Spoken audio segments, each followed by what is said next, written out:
على رأسها، وأقبلت مع لمة من حفدتها ونساء قومها، فدخلت على فلان وهو في حشد من المهاجرين والأنصار، فوضعت لها ملاءة وأنت أن أجهش لها القوم بالبكاء، فسكتت حتى هدأ نشيج القوم. بدأت بخطبتها فقالت في معرض كلامها: أيها الناس، لما اختار الله لنبيه دار أوليائه ومأوى أصفيائه ظهرت فيكم حسكة النفاق وسمل جلباب الدين ونطق كاظم الغاوين، فوأطلع الشيطان رأسه من مغرزه هاتفا بكم فألفاكم لدعوته مستجيبين، فوسمتم غير إبلكم ووردتم غير مشربكم، هذا والعهد قريب والكلم رحيب والجرح لما يندمل والرسول لما يقبر. ابتدارا زعمتم خوف الفتنة، ألا في الفتنة سقطوا وإن جهنم لمحيطة بالكافرين. ثم التفتت إلى الرجل قالت: أفي كتاب الله أن ترث أباك ولا أرث أبي؟ أفعلى عمد تركتم كتاب الله ونبذتموه وراء ظهوركم، حيث يقول: وورث سليمان داود، ويقول فيما اقتص من خبر يحيى بن زكريا: فهب لي من لدنك وليا يرثني ويرث من آل يعقوب واجعله رب رضيا. ولما لم تجد لندائها سامعا ولا لدعوتها مستجيبا رجعت إلى دارها وهي تحمل الحسن والحسين. دخلت إلى الدار واعتلت بعلتها، تقول: أزمى دخلت عليها ذات يوم فوجدتها قد اغتسلت، غيرت ثيابها، نثرت على جسمها شيئا من الطيب، وقد ازداد وجهها إشراقا. قالت: يا أسماء، أنا سأدخل حجرتي وأقرأ سورا من القرآن، فإذا سمعت صوتي قد انقطع فاعلمي أني لحقت بربي.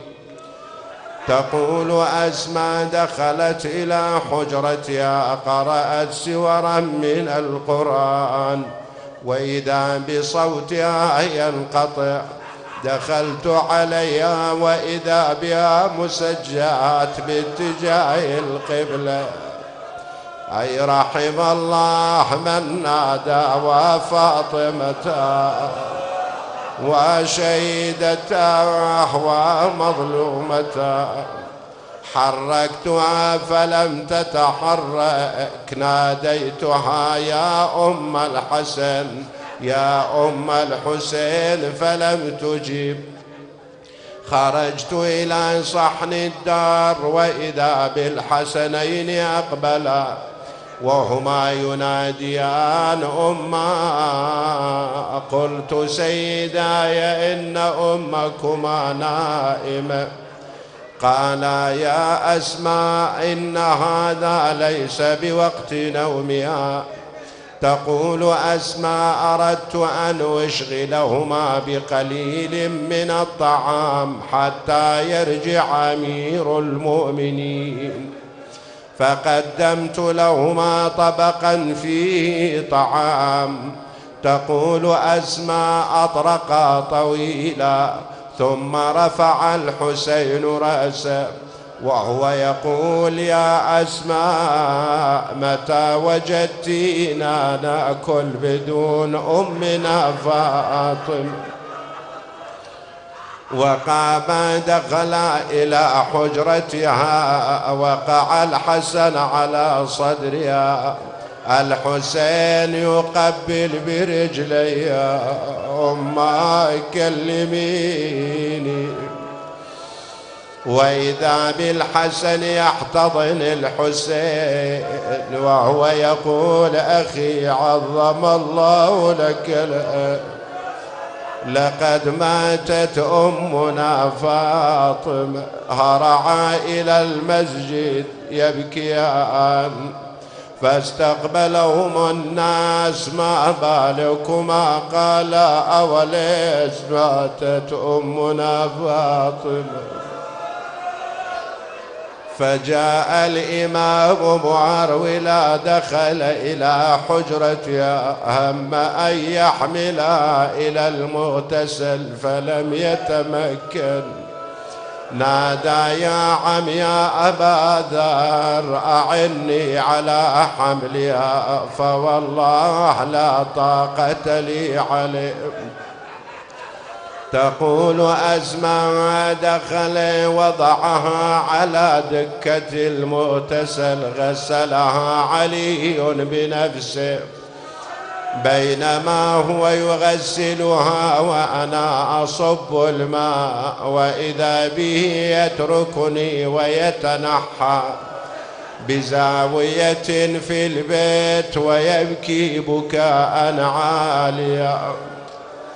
فقلت سيدي يا أبا الحسن أنتم توصوننا بالصبر، فما هذا الذي أرى؟ فقال يا أسماء إن الصبر جميل، ولكن على فاطمة ليس بجميل. يا أسماء إني وجدت ضلعا من أضلاعها مكسورة كانت تخفي عني. ثم رجع الإمام عليه السلام أتم غسلها، كفنها، ثم نادى حسين حسين هلما وتزودا من أمكما فاطمة. وقع الحسنان على صدرها لحظات، نحاهما أمير المؤمنين. فقلت سيدي يا أبا الحسن لم لا تدع الحسن والحسين يتزودان من أمهما، فإنه فراق لا تلاقي بعد. فقال يا أسماء يشهد الله أني رأيت فاطمة حنت أني رأيت فاطمة حنت وأنت، وسمعت هاتفا من السماء يقول يا علي يا علي نح الحسنين عن أمهما، لقد أبكيا ملائكة السماء. يا ويلي وحين حضرت المنية، حضر عدل وصب وقت الوصية، تقل قرب يا نور العين لي قرب ليها، ومن عين الدمع خار يقل لها يا بعد الاشتيسين، كسرت خاطري يا محسن وحسين. تقلب وكيت غسلي يا ابو الحسنين، اريد اللي تشوف عليه تصبر. تراني طاهرة ولو غسلتني، يريدك لا تجس ضلعي ومتني. أخاف يذوب قلبك لو شفتني وخل ثوب علي ليتأخر واني لو نعشي يا ابن عمي من تشيله بنص الليل اريد يصير شيله وعلي تراب قبري من تهيله القبر لا تخلي رسم يضار واني لو رحت عنك يا ابو حسين اريدك تجي لقبري بكل حين من تسرور قلبي وقرت العين وكل ما تجي قلبي بيك يستار. نفذها لهالوصية الإمام، يروح بعد منتصف الليل يجلس على قبر الزهراء. مالي وقفت على القبور مسلما قبر الحبيب فلن يرد جوابي. ليلة من الليالي هومت عيناه بالنوم على قبر فاطمة وإذا بالزهراء تقول له يا أبا الحسن قم وارجع إلى الدار. قال ليش فاطمة؟ أنا تلبية لرغبتك. قالت بلى والله أنا أستأنس بسماع صوتك على قبري وأنت تتلو آيات الله. لكن زينب استيقظت من منامها ووجدت الدار خالية مني ومنك. رجع الإمام مهرولا وإذا بالحوراء زينب تجول في محاريب أمها. أنا ظليت عقبك يا الحنين، أنا ظليت عقبك يا الحنين، أنا حايرة ولها وحزينة.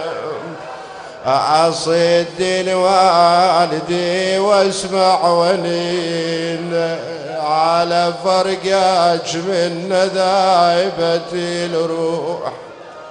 أبو علي حبيبي